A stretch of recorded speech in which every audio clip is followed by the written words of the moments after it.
Oi pessoal, aqui é a Letícia Shin, do Terapia no Japão.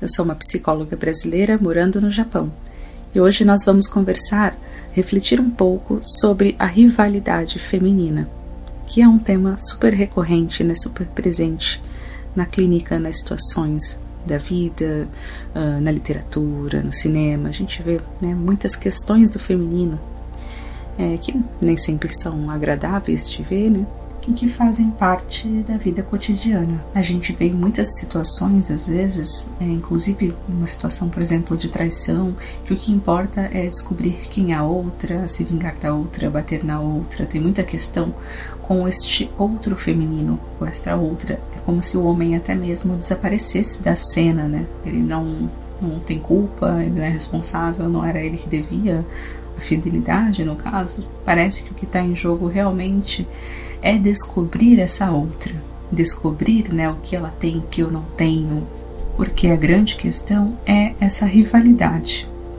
Assisti um vídeo recentemente de uma influencer falando sobre esse assunto, e o vídeo dela deu quase 2 milhões de visualizações, não sei se já chegou a 2 milhões, aí eu pensei, nossa, isso chama muito atenção, todo mundo vai assistir.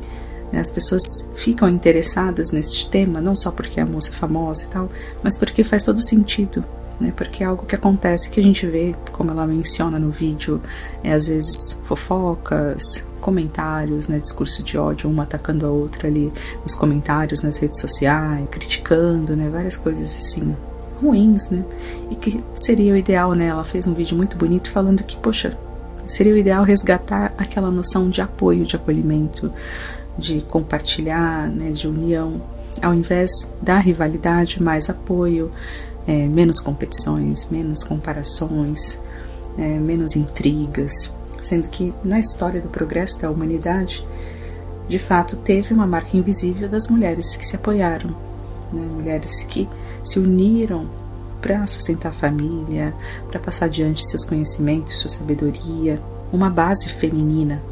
Isso até me fez lembrar daqueles momentos arcaicos da história que, graças a uma parteira, havia a possibilidade de um nascimento, mulheres que se uniam ali, anciãs, com a sabedoria e a experiência, que guiavam caminhos, que contavam o que acontecia na noite de núpcias, aquela coisa bem antiga mesmo, como que a mulher deveria seguir, mas tinha um apoio, um cuidado, alguém para se espelhar, um feminino que marcava as outras, onde era possível essa troca de experiências, de conhecimento, absorver a sabedoria da outra. Hoje em dia isso continua, como a Ana fala no vídeo, que as pessoas estão lá com ela, conversando, trocando dicas, compartilhando, trocando dicas de skincare, de moda, de tudo mais, de casamento, carreira, mas ainda assim acontecem, muitos ataques, muita rivalidade, muito ressentimento.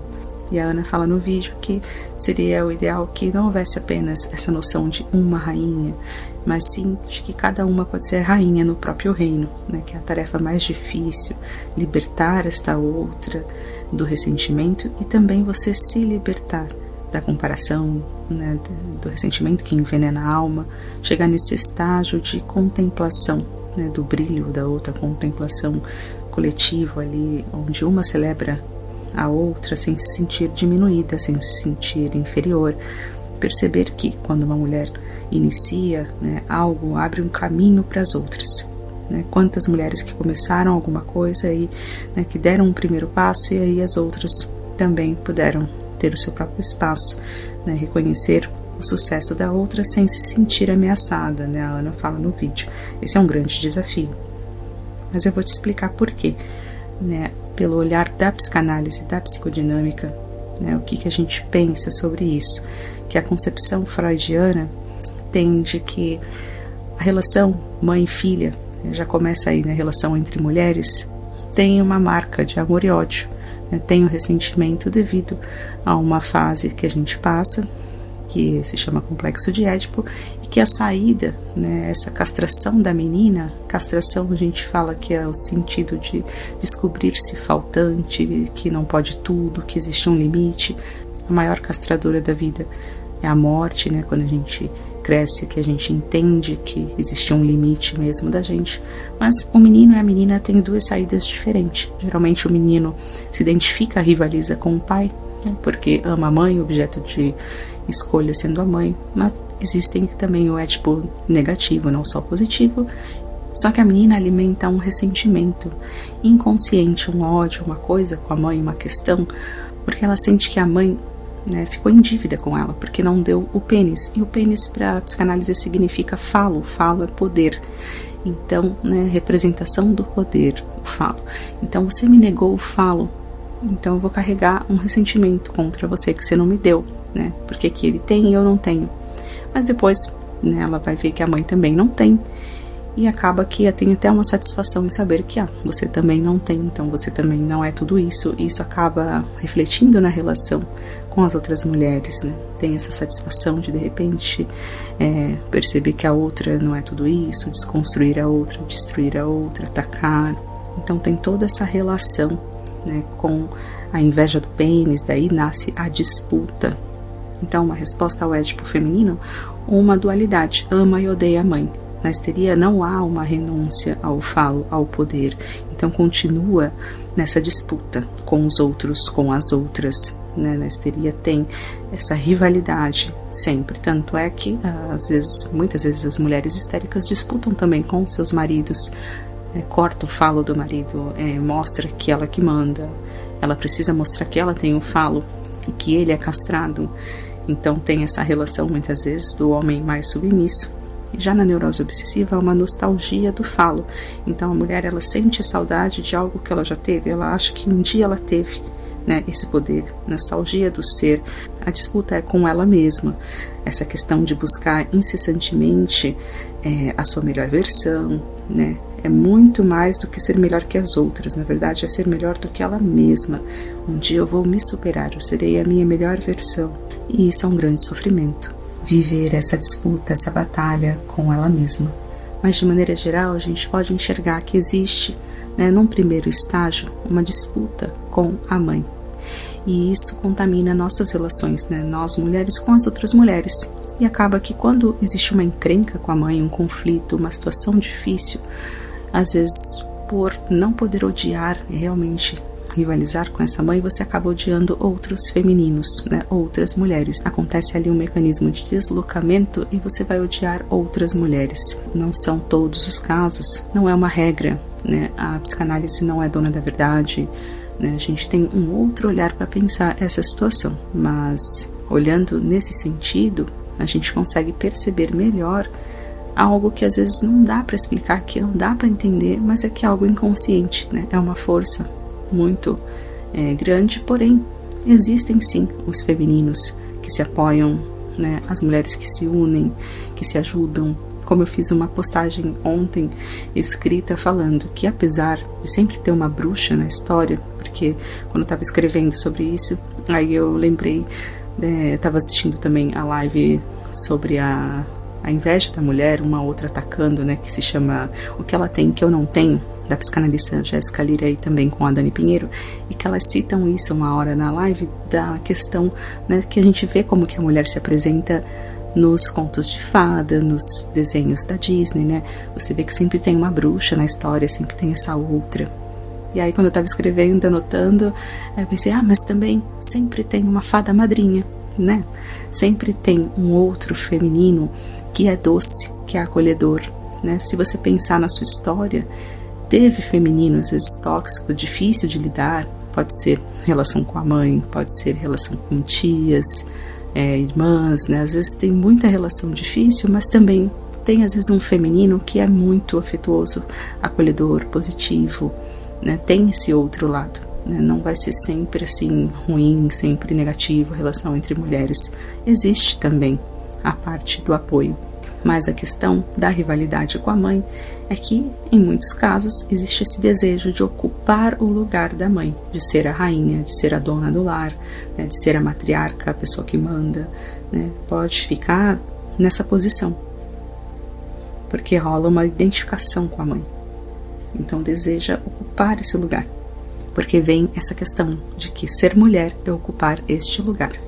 E aí pensando na literatura, né, no cinema, nas histórias, né, nos casos, assim, se você parar para pensar, né, tem vários casos assim que você vê às vezes a rivalidade de querer o homem da outra, mas a questão não é o homem, a questão é a outra. Eu preciso invalidá-la, né, eu preciso superá-la, eu preciso mostrar que eu consigo, que eu sou melhor, que eu venço.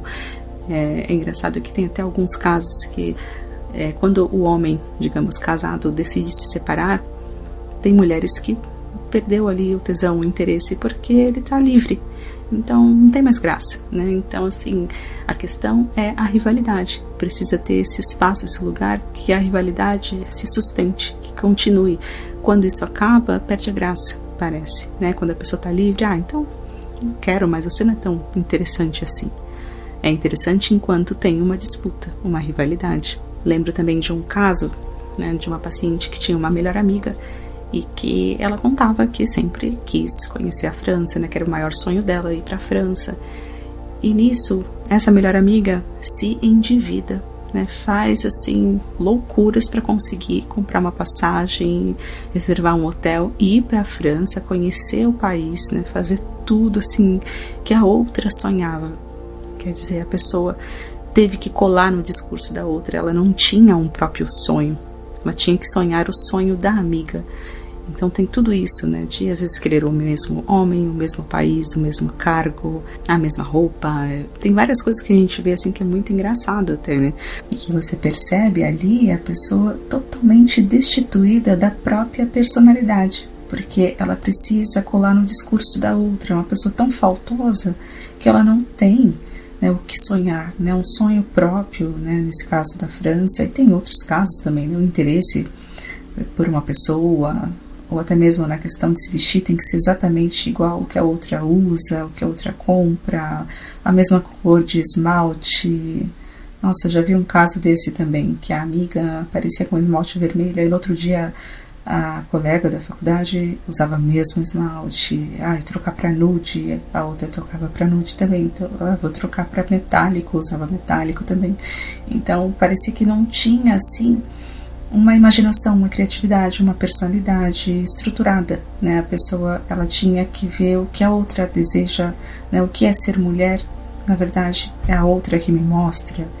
Então é uma questão, né, bem conflituosa, que você pensa, puxa, quando é tão claro, né, a disputa ali acontecendo, mas que às vezes gera muito sofrimento, né? Tem essa parte que parece que é mentira, às vezes assim, nossa, não acredito que a pessoa fez isso, mas que tem a ver com essa rivalidade. A grande questão é que precisa resolver essa situação com a mãe. Quanto mais afeto tiver, né, uma relação gostosa, afetuosa com a mãe, vai abrir possibilidades para que as relações, né, com esse outro feminino sejam relações positivas, né? Não tem essa necessidade da disputa. A possibilidade de existir, então, essa troca mais afetuosa entre mãe e filha é o que abre caminhos, né, para algo melhor na relação com o feminino. Saindo dessa posição mais destrutiva, né, da inveja, que é algo, né, constitucional de todos nós, seres humanos, e ir para uma direção de admiração, né, ao invés de inveja, necessidade de destruição, mas admiração, né, apoio, compartilhar, admirar, né, celebrar a outra. Eu vou parar por aqui porque o vídeo vai ficar bem longo, né, com as explicações da psicanálise, e a gente continua a parte 2 da rivalidade feminina no próximo vídeo. Curte, comente, compartilhe, se inscreva no canal e muito obrigada por assistir até aqui.